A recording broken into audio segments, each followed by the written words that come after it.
Good morning, everybody, and welcome to an ATAP security safety discussion. With me here is my good friend and researcher, Jackie Noto. Now, we've just wrapped up our awareness series, and one of the things that we wanted to get a little deeper into was Jackie mentioned always having a weapon with you and ready to use. And of course, when we say weapon, everybody thinks you're telling me I've got to have a gun and I'm not a gun owner, or I don't want to own a gun, right? And so we want to really get into some alternatives. Now, I will say first, after 20 years on the force, carrying a gun is a great safety deterrent. But if you're going to be a gun carrier, you need to train with it. And I don't mean take it out and shoot it once. I mean take it out and shoot repeatedly. I was always thankful that in my career, our agency had training at least every 6 weeks.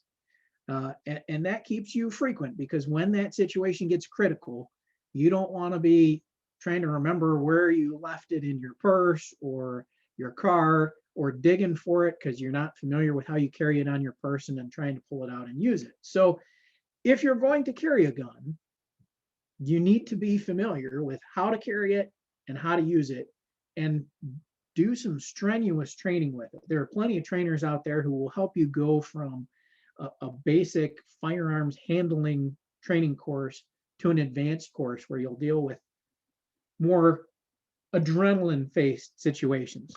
So find one of those. But I really wanted Jackie to be involved with this discussion because while she, like me, is a person who wants to defend herself and others, she's also got some great ideas on alternatives that can be used when you hit those crisis situations. Yeah, I love that you brought that up. So I'm an individual that likely, even if I had a gun on me, I probably wouldn't be able to use it in a circumstance or a situation, which means that having a gun on me is going to be more dangerous to me than it is safe to me. So one of the things I always talk about is making sure that whatever weapon you're going to carry is one that you're willing to use.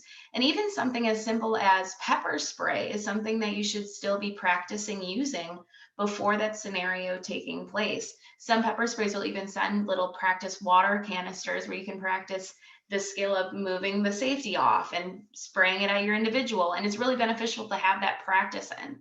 Some other easy examples of what could be used as a weapon that you might have in your purse, right? Could be a plastic pen. If you were to take a pen and go for the jugular, or perhaps any soft tissue or any orifice, that's going to do a bit of damage. Or even something like we all have tweezers on us, right? Going into a car, you're going to tweeze your eyebrows before work. Tweezers are going to hurt. It's going to be painful, putting it lightly. Or even something as simple as a lot of us are trying to consume more water during this pandemic, right?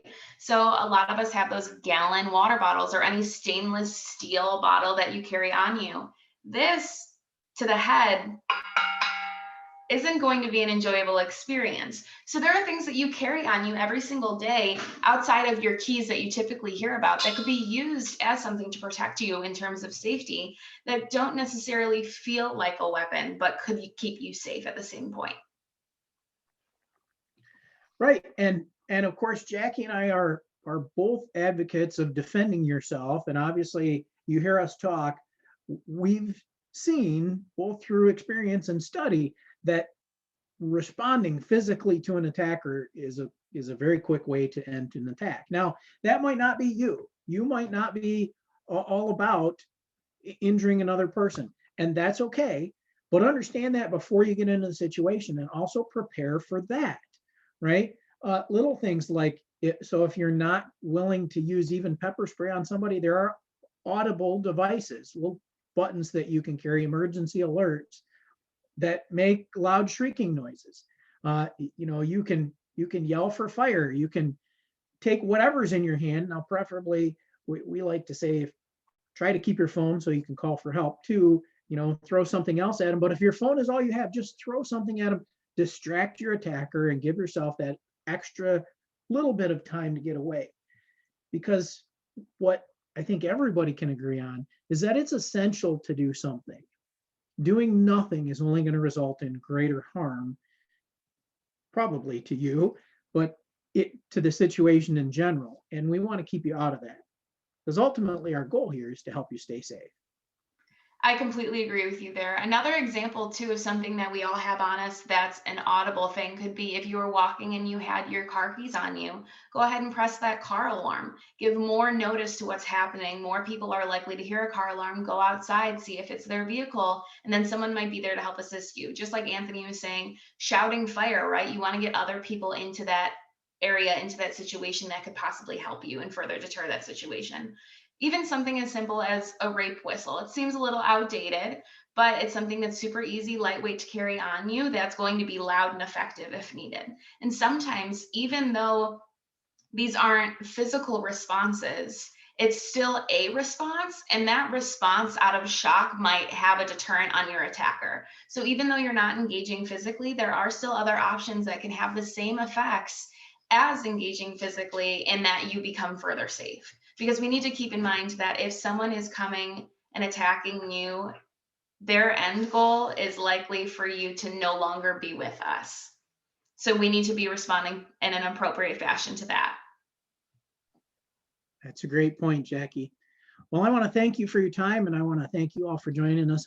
Hopefully you've gotten some great lessons out of this brief safety discussion. And remember to tune in for our ATAP 60-second safety tips. Thanks for having me, Anthony, and have a great day.